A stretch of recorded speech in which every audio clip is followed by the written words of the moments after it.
A 7-year-old girl climbs a construction site with her twin baby sisters tied to her and calls home saying, "Daddy, we won't need leftovers anymore." But the person who answers isn't her cruel stepfather. It's a billionaire CEO who was inspecting the site. Before we begin this incredible story, type Amen in the comments and tell me where you're from. Your support means everything. Let's connect. The afternoon sun cast long shadows across the cramped 2-bedroom apartment on the outskirts of Boston, where 7-year-old Madison Harper sat cross-legged on the worn linoleum floor, watching her twin baby sisters, Aria and Luna, crawl around their shared space. The apartment was small, claustrophobic even, with water stains on the ceiling and a persistent smell of mildew that no amount of cleaning could eliminate. At 2 years old, the twins were identical in every way. Same wispy blonde hair that curled slightly at the ends. Same bright blue eyes that sparkled with innocent curiosity despite the hardships they'd already endured.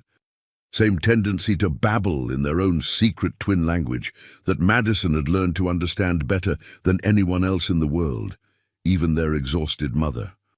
Madison was unusual, though most wouldn't notice immediately. With her slight frame and oversized second-hand clothes, she could blend into any classroom. But behind observant eyes was a mind that processed information at astonishing rates. She taught herself to read at 3 by studying labels and street signs. By 5, she was solving complex math problems while other children struggled with counting. Recently, she'd discovered she could understand basic engineering by studying construction sites on her walks to school. Her mother, Claire, worked double shifts at Rosie's diner, her face perpetually etched with exhaustion and defeat. Claire had been beautiful once.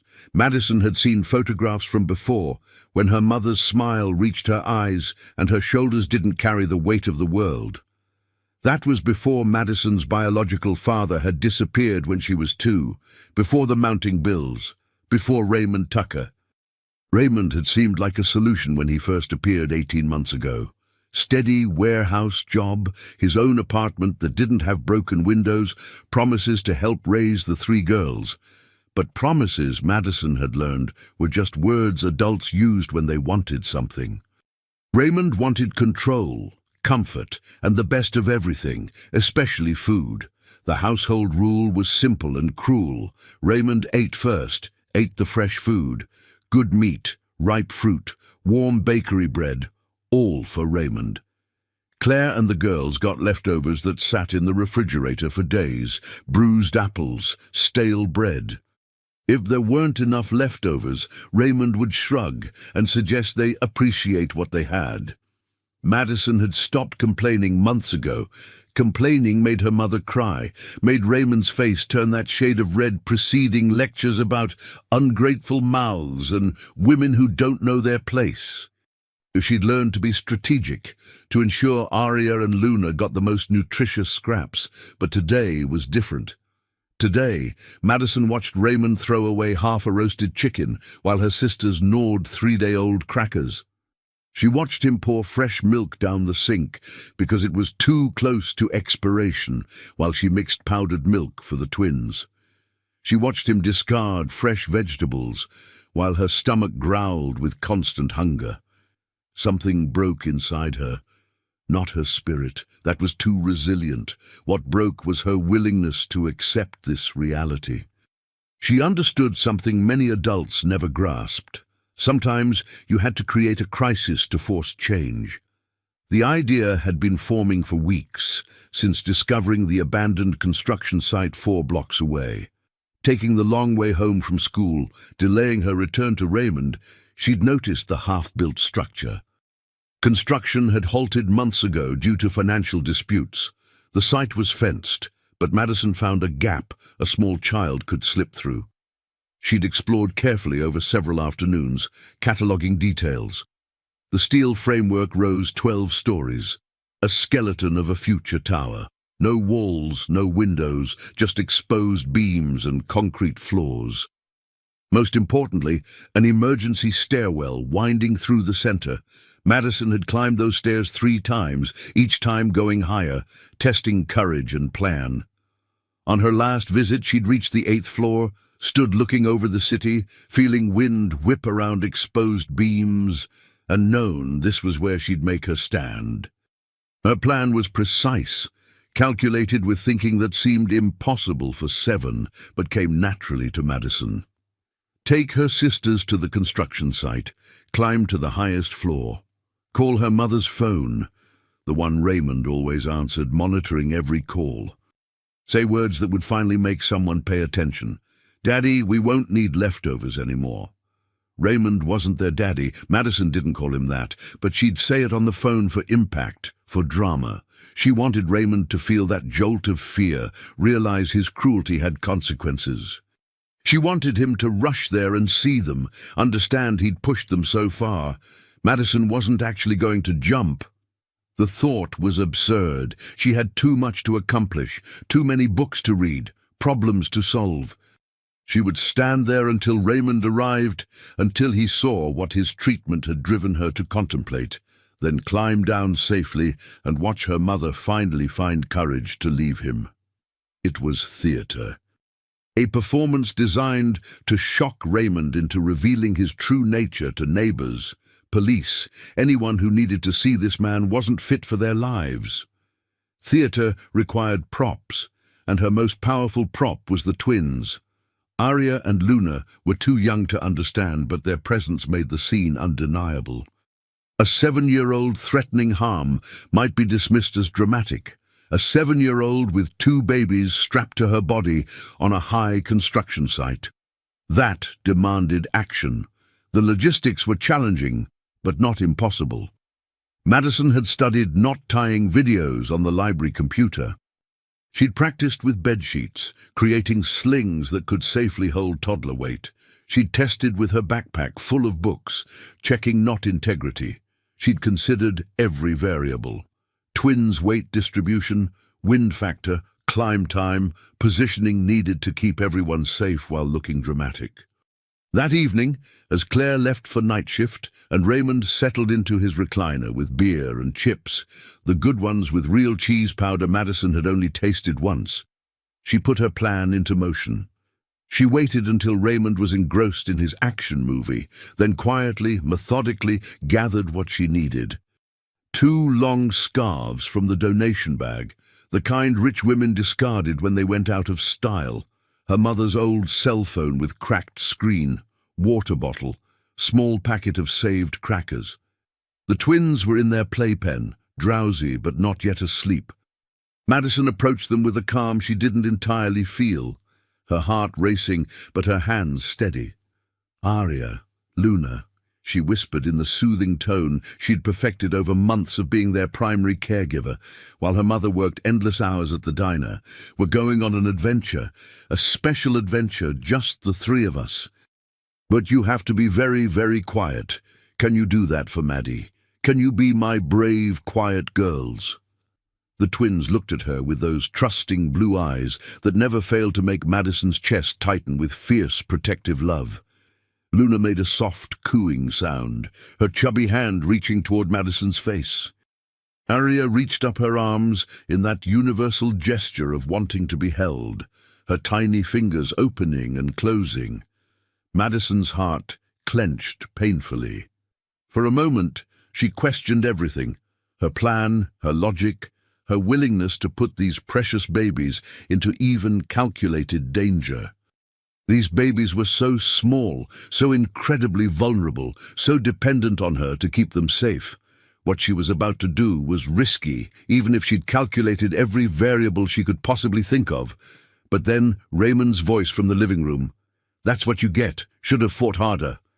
She remembered his response when she'd asked if the twins could have fresh strawberries. He'd laughed, a mean sound without humor, and said with deliberate coldness, "Those are $10 a container, kid. Your sisters can eat when they contribute to this household." Madison's resolve hardened. She carefully lifted Aria first, positioning her against her chest in the makeshift sling. The scarf crisscrossed her back and shoulders, distributing weight. Aria nestled against her naturally. then Luna on her back, secured with the second scarf. The 2-year-olds were small for their age, another consequence of inadequate nutrition, which meant Madison could carry them, though it strained her small frame. She moved through the apartment with practiced silence. Raymond's attention was fixed on his movie, volume up. Mrs. Chen from 3B was taking out trash, glancing at Madison carrying the twins, smiling vaguely.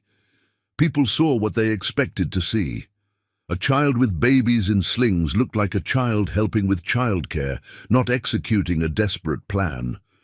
The walk took 15 minutes, longer because of additional weight. The twins remained quiet, sensing this wasn't time for babbling. Evening air was cool, autumn beginning to assert itself. Streetlights flickered on as Madison walked, her shadow stretching long and thin. At the construction site, she slipped through the fence gap without difficulty. The site was deserted, as she'd known.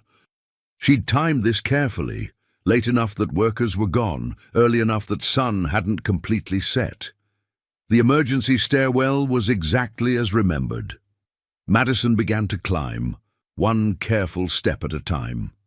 Weight made each flight more challenging, but she'd prepared. She paused on each landing to catch breath, check twins were secure, ensure scarves hadn't loosened. Arya fell asleep against her chest. Luna remained awake, little hands clutching Madison's shirt, eyes wide but trusting.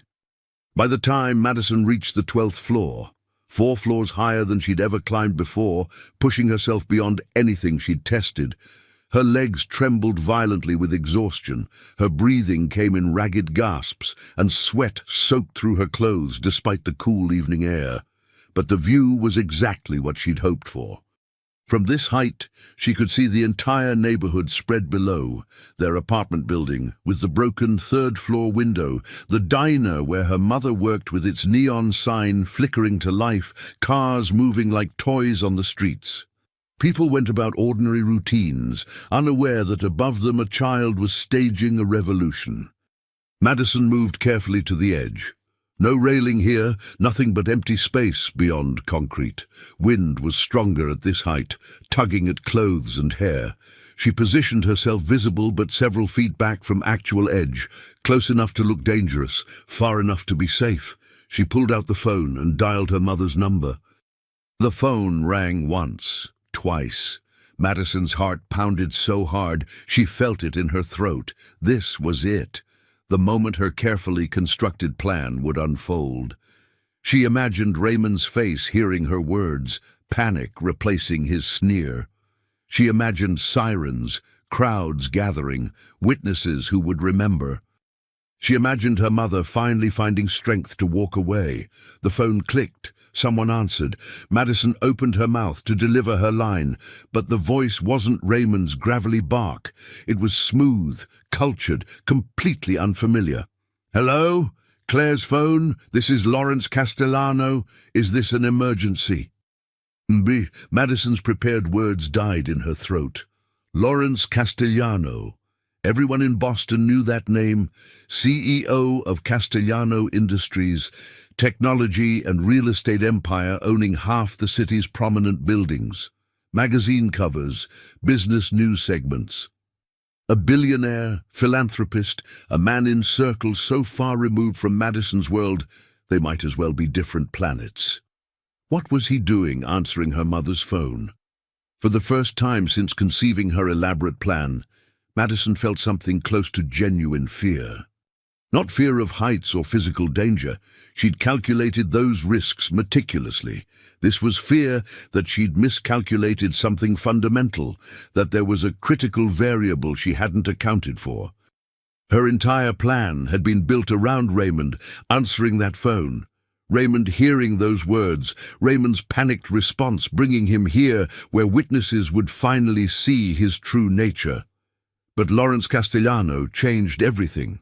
He was a variable she couldn't have anticipated, a piece on the chessboard she hadn't known existed.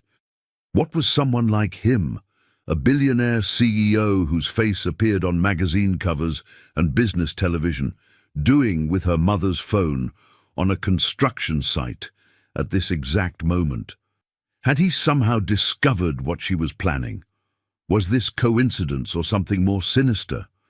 Or was this just the universe's way of showing her that even the most carefully laid plans could veer wildly off course? Wind gusted around her, and Luna whimpered softly. Madison's mind raced, trying to recalculate, to understand. Why did Lawrence Castellano have her mother's phone? Where was Raymond? What had she missed? "Hello?" the voice said again, and this time Madison heard something in it, concern, urgency. "Is someone there? If you're in trouble, please talk to me." Madison's throat felt tight. She was supposed to say her line, supposed to trigger the response that would bring Raymond running, expose his cruelty, end their nightmare. But Lawrence Castellano wasn't Raymond. He didn't know anything about leftovers or hungry children or casual cruelty disguised as discipline. The words came out before she could stop them, her voice smaller and younger than intended. "Daddy, we won't need leftovers anymore." Sharp intake of breath on the other end. Then in a voice suddenly razor-focused, "Where are you? Tell me exactly where you are right now." Lawrence Castellano's day had been proceeding with calculated precision until approximately 6:30 in the evening, when everything he understood about the world tilted on its axis. He was 43 years old, extraordinarily successful by any objective measure, yet increasingly aware that something fundamental and essential was missing from his carefully ordered life. He'd been married once, briefly and disastrously, in his late 20s, to a woman named Victoria, who'd been attracted to his rising fortune and promising future, rather than to him as a person. When she'd left, taking a generous divorce settlement and a promise that he'd never contest the split, she'd said something that had haunted him through every subsequent success. "You're not actually living, Lawrence. You're just successfully existing. You're like a beautifully programmed machine that does everything right but feels nothing real."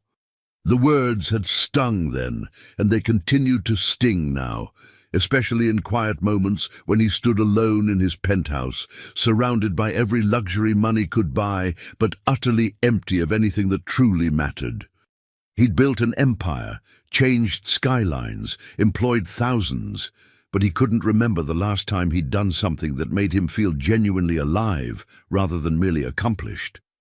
The construction site he was inspecting that evening was the Riverside Tower project, stalled for months but recently acquired by his company. Walking the 10th floor, he'd noticed a gap in perimeter fencing and heard something unusual, a child's voice from somewhere above. Debating whether to investigate, his foot struck something, a cell phone, old model, cracked screen lying face up on concrete. He'd picked it up and it started ringing, the name on screen, Home. "Hello? Claire's phone. This is Lawrence Castellano. Is this an emergency?" Silence that made him uncomfortable. Then a child's voice, thin and stressed.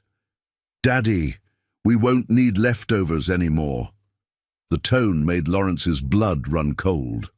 That was the voice of a child on the edge of something terrible. "Where are you? Tell me exactly where you are right now." "Up." Lawrence's eyes shot upward, scanning exposed floors above. "I'm at the Riverside Tower construction site. Are you here, in this building?" "Yes, I'm up high. You need to come, but don't bring the police, not yet. I need someone to understand." And every protocol screamed at him to call 911, but something stopped him. There was intelligence in that voice, calculation. This was planned. "Okay, no police yet. I'm coming to you. Tell me which floor and stay on the phone." 12th floor, the highest one with a floor. There are babies with me. My sisters, they're only 2. I have them safe, but they're here, and I needed someone to know that we existed, that we matter, that we're not just leftover people. Lawrence hit the stairwell, taking steps 2 at a time. Leftover people. What kind of household created a child who thought that way? "You matter. You and your sisters matter very much. What's your name?" "Madison. Madison Harper. I'm 7 years old. Arya and Luna are my sisters. They're twins, they're only two, and they're the most important people in my whole world. And Mr. Castellano, because I know who you are. I looked you up on the library computer after I heard your name. You're very famous and you're on all the business magazines. I'm not stupid. I'm not going to jump off this building. That was never the plan, not for one single second. I just needed to make someone see us. I needed to make him understand what he was doing to us, to make him feel even a tiny fraction of the fear and hunger and worthlessness that he makes us feel every single day. Him? Who? Madison, has someone hurt you? Not hit us. But there are other ways to hurt kids. Like making them eat 3-day-old food while you throw away fresh groceries. Like telling their mom that they're burdens right in front of them. Lawrence reached the 8th floor, legs burning. 4 more to go. Madison, I hear you, I see you, but right now, I need you to step back from the edge. I'm not at the edge. I'm 3 feet back. Far enough to look dramatic, close enough to be safe. I calculated it. Of course she had. Lawrence almost laughed, a sound that would have been half hysteria. A 7-year-old who calculated her own crisis intervention. By the time he reached the 12th floor, his heart pounded from exertion and genuine fear about what he might find. His expensive dress shirt soaked with sweat, despite the cooling evening air, his carefully maintained composure completely shattered. And there she was, a tiny figure silhouetted against the darkening sky, with 2 even smaller figures, somehow strapped securely to her body in fabric slings. Madison Harper was significantly smaller than expected for 7, almost fragile with her slight build. Her blonde hair whipped wildly in the wind, catching the last rays of sunset. Her oversized clothes, a faded pink jacket, clearly meant for someone twice her size, and jeans rolled up multiple times at the ankles, hung awkwardly, making her look even more vulnerable.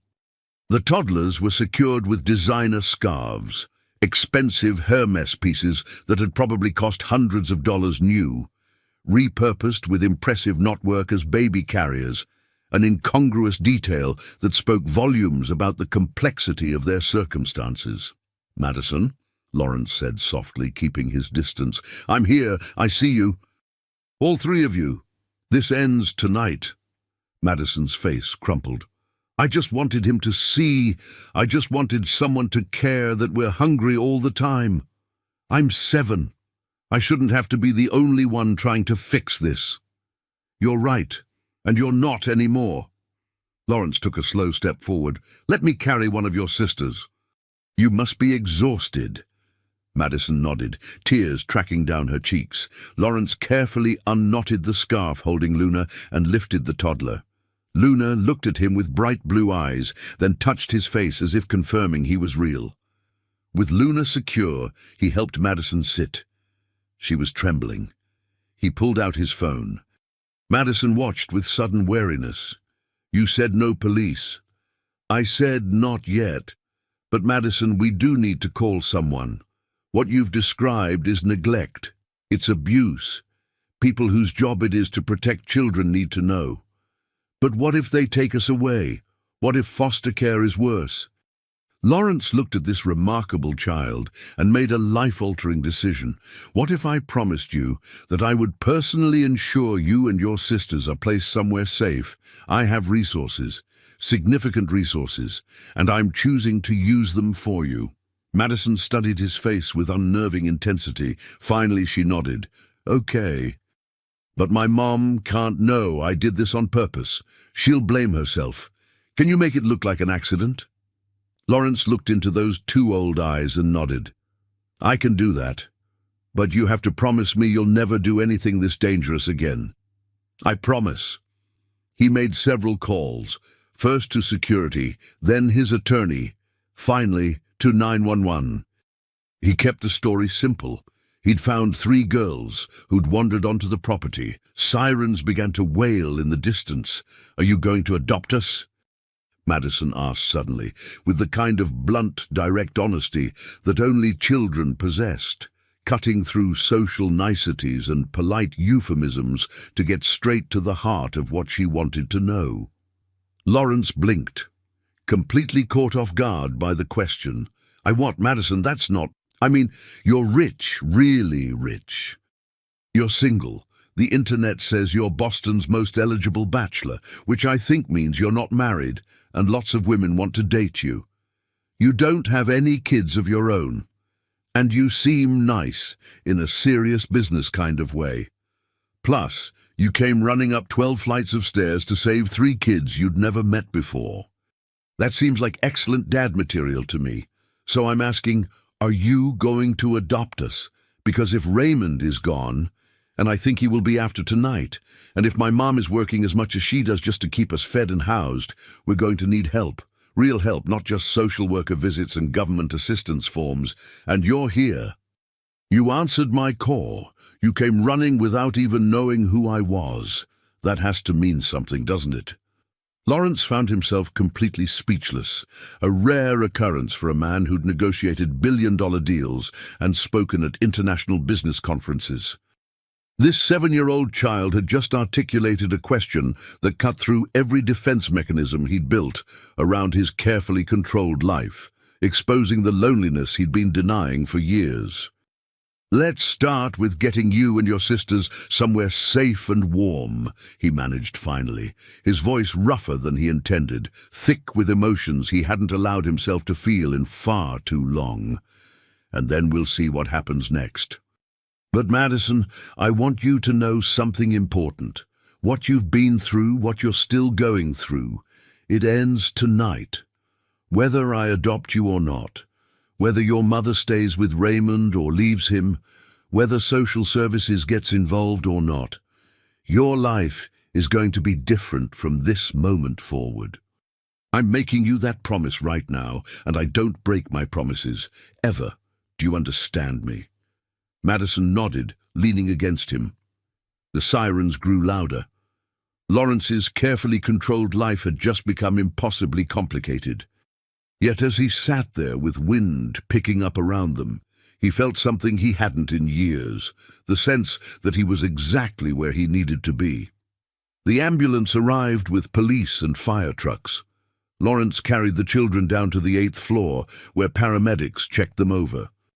Madison was wrapped in a thermal blanket and given water and crackers, which she immediately tried to share with her sisters. Officer Patricia Rodriguez questioned them. Lawrence stuck to their agreed story. He'd heard a voice, found Madison on the 12th floor with her sisters. Madison delivered her lines perfectly. They'd been exploring, got scared, couldn't find their way down.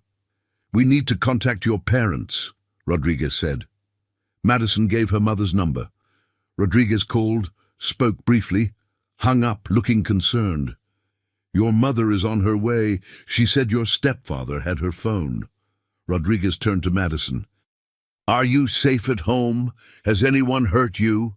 Madison's expression was perfect innocence. "No, ma'am, we're fine. I just made a mistake." But Rodriguez wasn't fooled. She saw the markers. Madison's thin frame, the twins' hand-me-down clothes, the protective positioning. "Mr. Castellano, I'd like to ensure these children are properly evaluated. Would you be willing to have social services involved?" "Absolutely." 20 minutes later, Claire Harper burst through the perimeter. Younger than Lawrence expected, early 30s, in her waitress uniform, face etched with panic. "Madison, what were you thinking?" Claire pulled all 3 girls into a fierce hug, tears streaming. Madison looked at Lawrence over her mother's shoulder. "Don't tell her." Lawrence gave a tiny nod. "Mrs. Harper," Rodriguez said gently, "we need to ask about your daughter's care." "I was at work. Raymond was supposed to be watching them." Claire's voice was defensive, expecting judgment. "Raymond Tucker, my boyfriend, he said he'd be home." Gay Claire looked confused. "Where's my phone?" Rodriguez produced the device Lawrence had found. "Mr. Castellano found it at the scene." Claire took it, bewildered. But I left this at home with Raymond. Why would it be here unless he came looking and dropped it? Where is he? 20 minutes later, Raymond Tucker arrived. Large, heavily built, face flushed, smelling of alcohol. Claire, what the hell is going on?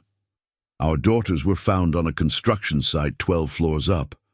Where were you? Raymond's expression shifted. I was home. They were in the playpen. I went to shower, and when I came out, they were gone. I've been driving around looking. It was a lie. Lawrence knew it. Rodriguez knew it. Mr. Tucker, have you been drinking? One beer to calm my nerves. Is that a crime? Can you explain why Mrs. Harper's phone was found at the construction site? Raymond went blank, caught. But instead of confessing, he attacked. I don't know about that phone. Maybe Claire lost it. She's always losing things. Honestly, officer, I'm the one holding this family together. Claire went white. Madison went red with fury, starting forward. Lawrence stepped in, hand on Madison's shoulder. I think this conversation should take place away from the children, Lawrence said quietly. Rodriguez nodded. Mr. Tucker, come to the station with me for a statement. Mrs. Harper, you can take your daughters home. Claire looked torn. Mum, no, Madison said firmly. We should go home. Aria and Luna need sleep. Claire made her decision. Okay, we'll go home. Raymond shot Madison a cold, threatening look before following Rodriguez. As the police car pulled away, Lawrence approached Claire and pressed his business card into her hand. Mrs. Harper, I'm Lawrence Castellano. I own this site and found your daughters. I'd like to speak with you tomorrow about ensuring this doesn't happen again. I have resources that might help. Claire stared at the card. You're Lawrence Castellano, the billionaire? Please call me tomorrow, it's important. Madison tugged Lawrence's sleeve and mouthed, Thank you. Lawrence drove home to his penthouse overlooking Boston Harbor, unable to settle. He stood at the windows, thinking about 3 girls who ate leftovers and a 7-year-old who'd calculated precise distance from danger. His phone buzzed. Sir, I've reviewed the security footage. You need to see this. Send it to my personal laptop. Don't share it with anyone. 10 minutes later, Lawrence watched a small figure carrying 2 babies through the fence gap, moving with deliberate purpose. The footage showed Madison had known exactly what she was doing. Lawrence watched 3 times, then encrypted and saved it. Someday Madison might be ready to know he knew the truth, but for now he'd keep her secret. He set a reminder for 9 a.m. Call Claire Harper. Begin keeping your promise. Then Lawrence Castellano, CEO and unexpected guardian angel, went to bed. But sleep didn't come easily.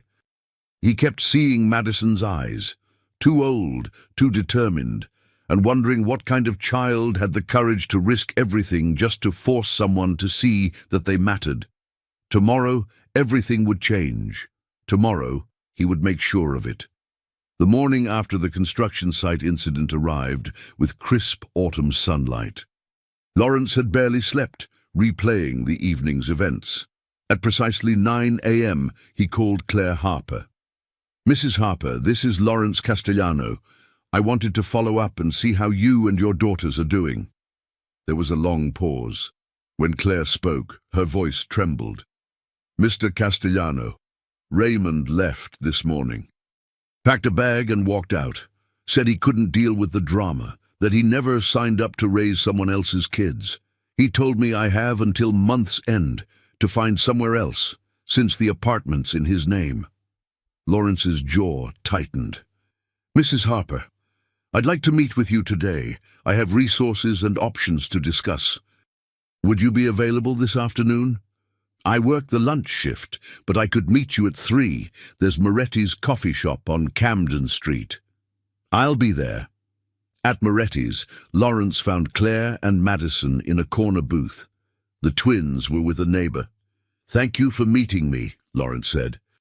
I'm going to be direct, because that's what this situation requires. You need help, and I'm in a position to provide it. The question is whether you'll accept it. Why would you want to help us? We're nobody to you. You're 3 children who deserve better, Lawrence said simply. First, housing. I own a 3-bedroom apartment in Brighton.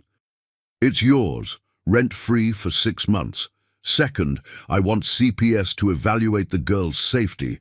Third, medical checkups for all 3. And fourth, a social worker to connect you with resources. What do you get out of this?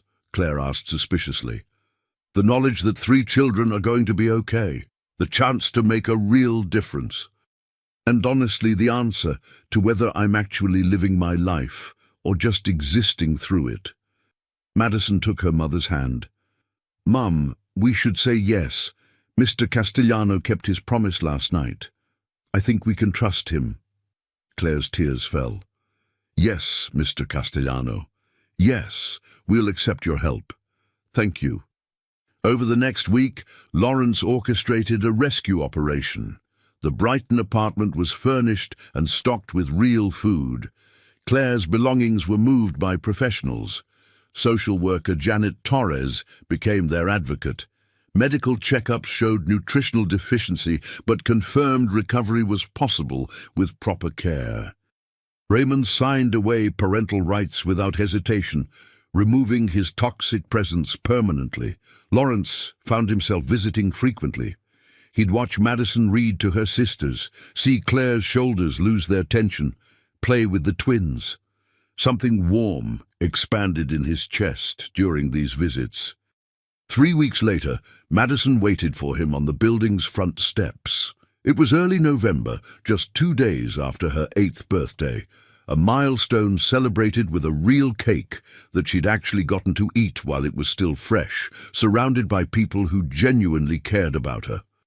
I need to talk to you about something important, she announced. Lawrence sat beside her. I'm listening. You know what I did, don't you? You know it wasn't an accident. Yes, Lawrence said finally. I've seen the footage, but I haven't told anyone, and I'm not going to. What you did was dangerous and desperate, but I understand why. Are you angry? No. I'm sad you felt you had no other option, and grateful I was there. But Madison, promise me that if you ever feel that desperate again, you'll come to me first. I promise. And Lawrence, thank you for not letting us fall. You're welcome, and you can call me Lawrence if you want. She smiled, truly carefree for the first time. Okay, but I still think you should adopt us. Lawrence laughed. Your mother is doing an excellent job. Maybe not need, Madison said thoughtfully.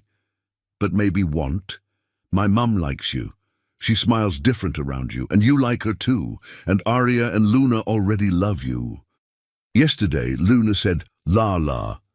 Madison Harper, are you playing matchmaker?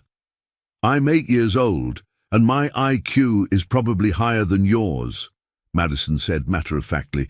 I'm not playing anything. I'm observing patterns and drawing logical conclusions. You're lonely. Mum's lonely. You make each other less lonely together. That seems worth pursuing. Lawrence couldn't argue. She was right. You're remarkable, Madison. You see me. Really see me. That's another reason I want you in our lives. I'm not going anywhere, Madison, I promise. Madison nodded, satisfied. Do you want dinner with us? Mom made real meatloaf. I'd love to, Lawrence said. The apartment had transformed, drawings on the refrigerator, books on shelves, signs of life everywhere.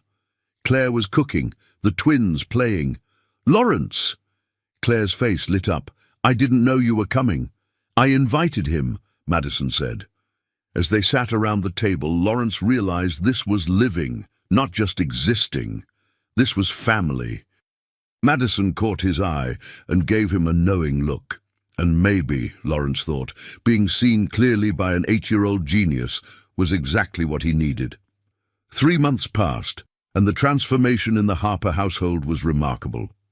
Claire had been promoted to assistant manager at the diner, a position that came with better hours and significantly better pay. Madison had been enrolled in a gifted program at a nearby school where her exceptional abilities were finally being properly challenged and nurtured. Uria and Luna were thriving. They'd celebrated their third birthday in late January with their first real party, complete with balloons, cake, and other toddlers.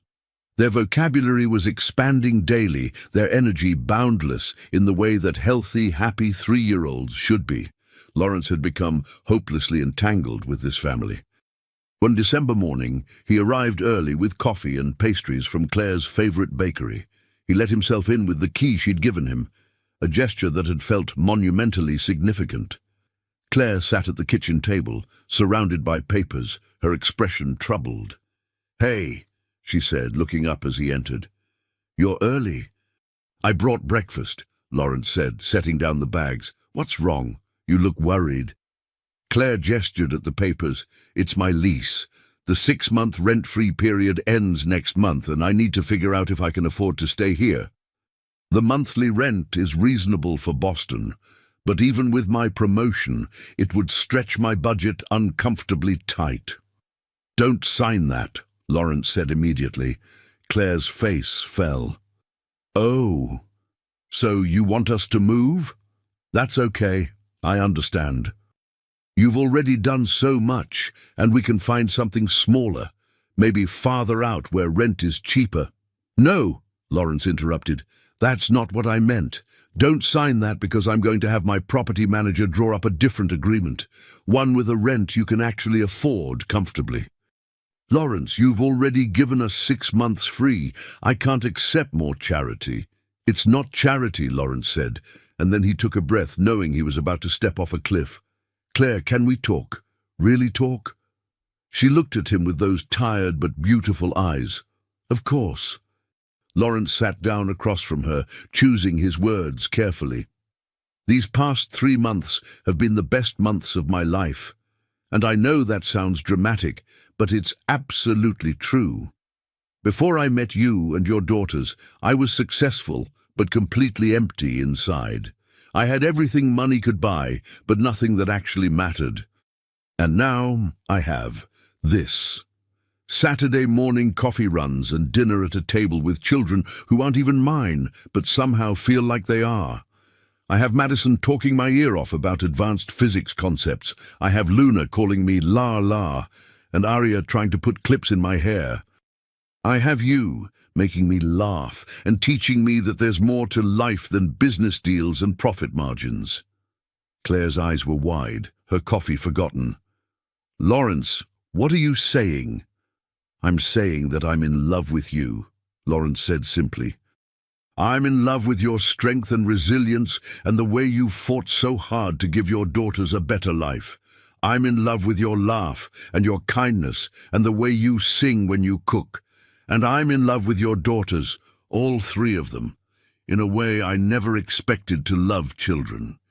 They've become my family somehow, and I don't want to lose that. I don't want to lose any of you." Claire's hand went to her mouth, tears spilling over.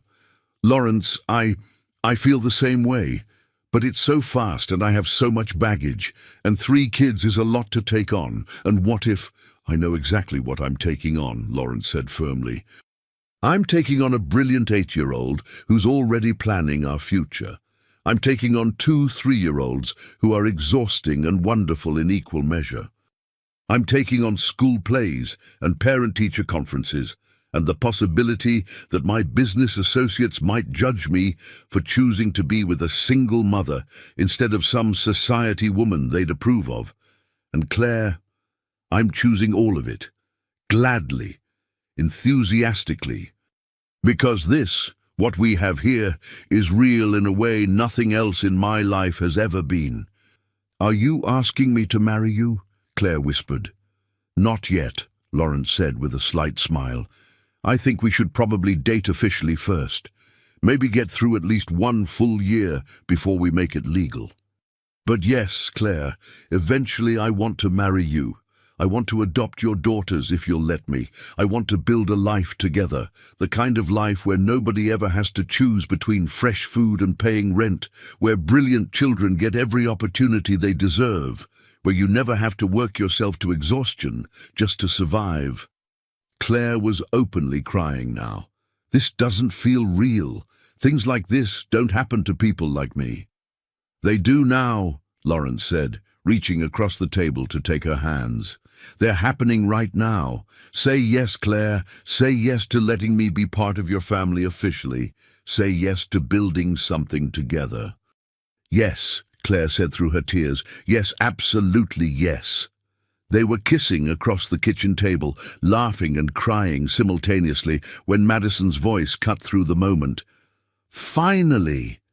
Do you know how exhausting it's been watching you two dance around each other for 3 months? I've been this close to just locking you both in a room until you figured it out. Lawrence and Claire broke apart to find Madison standing in the doorway, arms crossed, looking entirely too satisfied with herself. How long have you been standing there? Claire asked. Long enough to hear Lawrence say he loves us, which I already knew, and to hear you say yes, which I also predicted.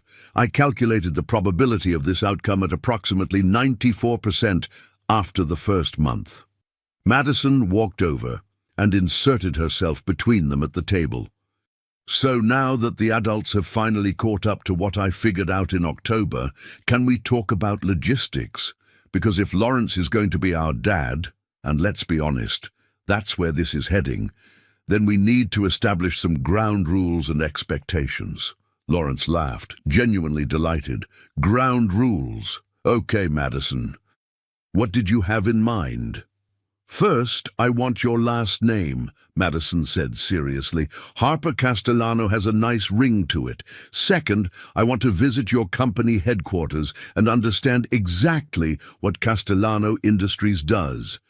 If I'm going to be part of this family, I should understand the business. Third, Aria and Luna are going to need trust funds for college, and I've already researched the optimal investment strategies. Madison, Claire interrupted gently, maybe let's not negotiate the entire future over breakfast. Why not? The sooner we establish clear parameters, the better for everyone. I've actually prepared a presentation.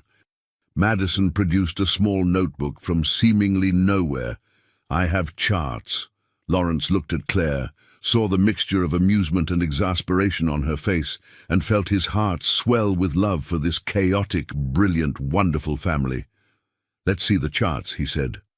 But first, let's wake up your sisters and tell them they're getting a new dad. I think that's the most important thing. The look on Madison's face, pure joy mixed with relief and hope, was something Lawrence knew he would remember for the rest of his life. This child who'd been forced to grow up too fast, who'd carried the weight of protecting her family on 7-year-old shoulders, could finally just be a child. She could be brilliant and weird and intense without having to also be the only adult in the room. The twins' reaction to the news was predictably toddler-like. Luna repeated, "Lar, lar," with great enthusiasm, while Aria clapped her hands and demanded to be picked up immediately.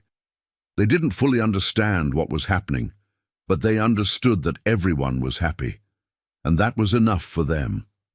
Over the following weeks, Lawrence began the formal process of integrating his life with the Harpers. He introduced Claire and the girls to his small circle of close friends who were universally charmed by Madison's precocious intelligence and the twins' chaotic energy.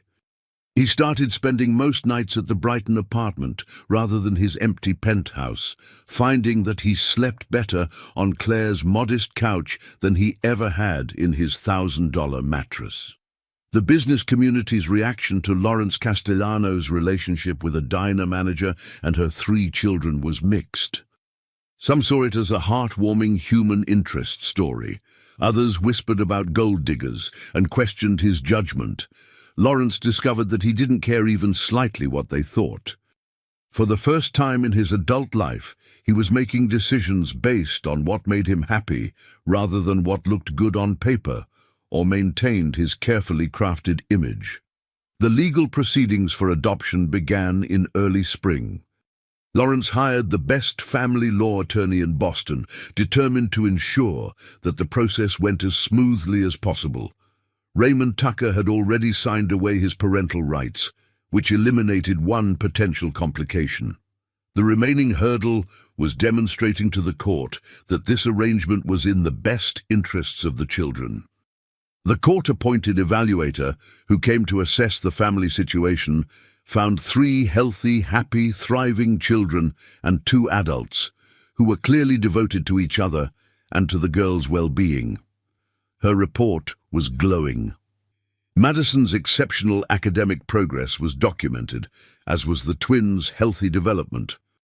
Claire's financial stability and emotional well-being had improved dramatically. The evaluator concluded that Lawrence Castellanos' involvement had been transformative for this family in every measurable way. The adoption hearing was scheduled for June, nearly a year after that fateful evening at the construction site. The courtroom was smaller than Lawrence had expected, more intimate. It wasn't the imposing, intimidating space of criminal trials. This was family court, where life-changing decisions were made with more compassion than drama.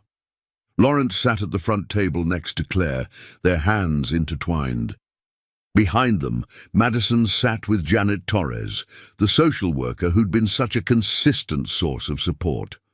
Aria and Luna were with a trusted babysitter. At 3 years old, they were too young for the formality of legal proceedings. Judge Helen Morrison presided, a woman in her 60s with kind eyes and a reputation for being thorough but fair. She'd reviewed all the documentation, read every report, studied every detail of this unconventional family's journey. "Mr. Castellano," she began, "I've read your petition to adopt Madison, Aria, and Luna Harper.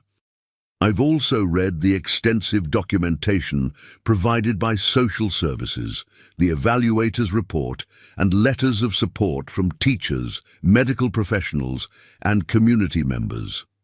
Before I make my decision, I'd like to hear from you directly.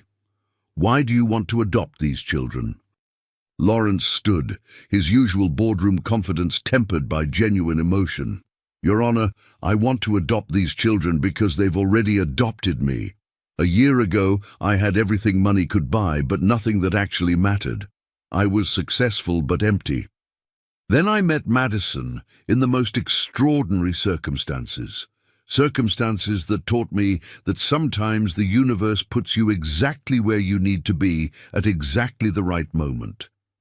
Madison is brilliant and brave and carries the weight of the world on her shoulders, even though she's only 8 years old now. Aria and Luna are joyful and loving and deserve every opportunity to grow up in a stable, secure home. And their mother, Claire, is the strongest, most devoted parent I've ever encountered. She fought so hard to protect her daughters even when she had almost nothing. I want to adopt these children because loving them and being part of their family has made me a better man. I want to give them my name, my resources, and my absolute commitment that they will never face hardship alone again." Judge Morrison nodded slowly. "Ms. Harper, do you consent to this adoption?" Claire stood, wiping tears from her eyes. "Yes, Your Honor, completely. Lawrence has been a blessing to our family. He's been more of a father to my girls in 1 year than their biological father ever was in their entire lives. I trust him absolutely, and I want him to be their legal father." "And Madison," Judge Morrison said, looking past the adults to where Madison sat with her characteristic intensity, "I understand you're quite mature for your age. I'd like to hear from you as well. How do you feel about Mr. Castellano adopting you and your sisters?" Madison stood up, surprisingly small in the formal setting, but radiating confidence. "Your Honor, I should probably tell you the full truth about how I met Lawrence. Everyone's been very careful to keep it vague, but I think you deserve to know the complete story before you make your decision." Lawrence's heart stopped. Claire turned pale. Janet Torres looked alarmed. "Madison," Lawrence started, but Judge Morrison held up a hand. "Let her speak, Mr. Castellano. Madison, what truth do you want to share?" Madison took a deep breath. "A year ago, I made a very dangerous, very desperate decision. I took my baby sisters to a construction site and climbed to the 10th floor because I wanted to force my mother's boyfriend to see what his emotional abuse was doing to us. I planned to make him think we might jump so that police would come, witnesses would see, and my mom would finally have the courage to leave him. I calculated every detail, positioned myself safely, and made a phone call, but the wrong person answered. Or maybe the right person, depending on how you look at it. Lawrence answered, and instead of calling the police immediately and turning my plan into a disaster, he came to get us himself. He kept my secret. He protected me from the judgment that would have come if people knew I'd staged the whole thing. And then he kept his promise to help us, even though he didn't have to, even though we were complete strangers. The courtroom was completely silent. Judge Morrison's expression was unreadable. "I'm telling you this now," Madison continued, "because if Lawrence is going to be my legal father, you need to know that he's the kind of man who will protect his children even when they've done something dangerous and stupid. You need to know that he saw me at my most desperate and most calculating, and he still chose to love me. That's the kind of father he is. That's the kind of father my sisters and I need. So yes, Your Honor, I absolutely want Lawrence Castellano to adopt us. He already is our dad in every way that matters. This is just making it official." Judge Morrison was quiet for a long moment. Then she looked at Lawrence. "Did you know she was planning to confess this today?" "No, Your Honor, I had no idea," Lawrence said honestly. "Though I should have anticipated it. Madison has a strong sense of justice and hates dishonesty, even when that dishonesty was protecting her. And Ms. Harper, were you aware of what Madison actually did that night?" Claire shook her head, fresh tears streaming. "I suspected it wasn't an accident. Madison's too smart for accidents. But I was afraid to ask, afraid to know. I've failed my daughters in so many ways." "Stop," Judge Morrison said firmly. "Ms. Harper, from what I've read in these reports, you've been working 3 jobs at times to keep your children fed and housed. You've been surviving an abusive relationship while trying to protect your daughters from the worst of it. You haven't failed them. You've kept them alive and loved until someone could help you carry the burden. That's not failure, that's heroism." Claire collapsed back into her chair, sobbing. Lawrence put his arm around her shoulders, holding her steady. Judge Morrison looked at Madison again. "Young lady, what you did was extremely dangerous. You could have been seriously hurt or worse. Do you understand that?" "Yes, Your Honor. I understand it better now than I did then. I would never do something like that again. I have people to talk to now. I have Lawrence, and my mom is safer and happier, and I don't have to be the only one protecting my sisters anymore. I can just be a kid sometimes. Good, because you deserve to be just a kid." Judge Morrison shuffled her papers, then looked up with the slightest smile. "Here's what I think. I think this family has been through something extraordinary and come out stronger for it. I think Madison Harper is possibly the most remarkable 8-year-old I've ever encountered, which is either going to lead to a Nobel Prize or significant parental grey hair, possibly both. I think Aria and Luna deserve stability and security. And I think Lawrence Castellano stumbled into something that changed his life, and he had the wisdom to embrace it rather than run from it." She picked up her gavel. "Therefore, it is the order of this court that the petition for adoption is granted. Lawrence Castellano is hereby recognized as the legal father of Madison Harper, Aria Harper, and Luna Harper, with all the rights and responsibilities that entails. Their names will be changed to Harper Castellano as requested. Congratulations to the Castellano family." The gavel came down with a decisive crack. The small group erupted in celebration. Claire was crying and laughing simultaneously. Janet Torres was beaming. Madison allowed herself a rare, unguarded smile of pure joy. And Lawrence felt something shift fundamentally in his chest. A sense of rightness and purpose that he'd been searching for his entire adult life. They were a family. Legally, officially, irrevocably.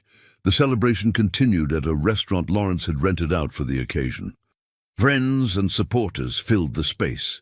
Claire's co-workers from the diner, Madison's teachers from the gifted program, Janet Torres and other social workers who'd helped along the way. Even a few of Lawrence's business associates who'd embraced his unconventional new family with genuine warmth. Aria and Luna were there too, wearing matching dresses and creating cheerful chaos as 3-year-olds did.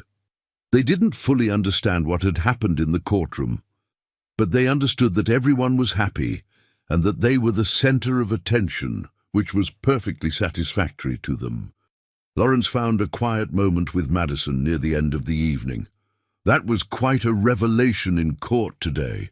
You took a big risk telling the judge the truth." "I know," Madison said, "but it felt dishonest to let you adopt us with that big secret hanging over everything. And I wanted the judge to understand who you really are, someone who protects his family even when it's complicated. That's important. You're an extraordinary person, Madison Harper Castellano. I hope you know that." "I'm just me," Madison said with a shrug. "But I'm me with a family now, a real family. That makes everything different." She paused, then added, "Thank you for answering the phone that night. Thank you for climbing those stairs. Thank you for seeing us when we were invisible." Lawrence felt tears prick his eyes. "Thank you for making that call, for being brave enough and desperate enough to reach out, even if it was in the most dramatic way possible. You saved yourself and your sisters. I just helped. We saved each other," Madison corrected. "I needed you as much as you needed us. That's what family does. We save each other." As the evening wore on, Lawrence stood back and watched his family, with Claire beside him. Madison was attempting to teach a group of adults about quantum physics. The twins were covered in cake and utterly delighted about it. The room was full of laughter and love and hope. "A year ago, I was standing on a construction site, wondering if life had any meaning beyond profit margins," Lawrence said quietly to Claire. "Now I'm here, surrounded by chaos and cake and the most unexpected family imaginable. It's perfect." "It's imperfect," Claire corrected with a smile. "We're messy and complicated, and we're going to drive you crazy sometimes. Madison's intelligence means we'll be fielding calls from teachers who don't know how to challenge her. The twins are entering the boundary testing phase. I still have nightmares about Raymond and poverty. We're not a fairy tale." "No," Lawrence agreed, pulling her close. "We're better than a fairy tale. We're real, and I wouldn't change a single thing." Madison appeared beside them, somehow balancing 2 sleeping 3-year-olds in her arms with the kind of practiced ease that came from years of caring for her younger sisters. "They're exhausted. We should probably head home soon." "Home," Lawrence repeated, savoring the word. "Yes, let's go home." "Oh." Idu. As they left the restaurant, Lawrence carrying Aria while Claire carried Luna and Madison walked between them. He thought about everything that had led to this moment. A desperate child making a dangerous choice. A phone answered by the right person at exactly the right time. A year of growth and healing and learning to be a family. The construction site where it all began was visible in the distance, the riverside tower now nearly complete, its lights glittering against the night sky. Soon it would house offices and shops and people living their ordinary lives, never knowing that in this building's skeletal frame, a family had been born from crisis and courage. Madison followed his gaze. "Do you ever think about that night, about how different things could have gone?" "Every day," Lawrence admitted, "but I try not to focus on what could have gone wrong. I'd rather think about what went impossibly, miraculously right." "That's very optimistic for a CEO," Madison teased. "I'm learning," Lawrence said. "From a very wise 8-year-old who taught me that sometimes the most logical thing to do is take a risk on love and family." They reached the car, buckled the sleeping twins into their car seats, and headed home through the Boston streets. As they drove, Lawrence realized that Madison had been right all along. From that first conversation on the construction site, she'd asked if he was going to adopt them, as if she'd already seen the future clearly mapped out. She'd calculated the probability and determined that this family was meant to be. Sometimes, Lawrence thought, the best decisions weren't the carefully planned ones. Sometimes they were the ones made in a moment of crisis, when a child's voice on the phone said words that changed everything. "Daddy, we won't need leftovers anymore." They were done with leftovers now. All of them. They had a real life, a real family, real love that wasn't conditional or scarce. They had abundance, not of money, but of something far more valuable. They had each other, and that, Lawrence finally understood, was everything that truly mattered. As they pulled into the driveway of the Brighton apartment, soon to be replaced by a house Lawrence was purchasing with enough bedrooms for everyone and a yard where the twins could play, Madison spoke up from the back seat. "Hey, Dad," she said, testing out the word that was now legally his. "Yes, Madison? Thank you for not being afraid of us, for not running away when things got complicated, for choosing us." Lawrence looked in the rearview mirror and met his daughter's eyes. "Always, Madison. I'll always choose you. All of you. That's what family means." And for the first time in her 8 years of life, Madison Harper Castellano looked like what she truly was, a child who knew without any doubt that she was safe and loved and protected, not by her own desperate plans, but by a family that would stand together through whatever came next. The leftovers were behind them. The future stretched ahead, bright and uncertain and full of promise, and they would face it together. Lawrence, Claire, Madison, Aria, and Luna, the family that fate had assembled from crisis and courage and one perfectly timed phone call. They were home,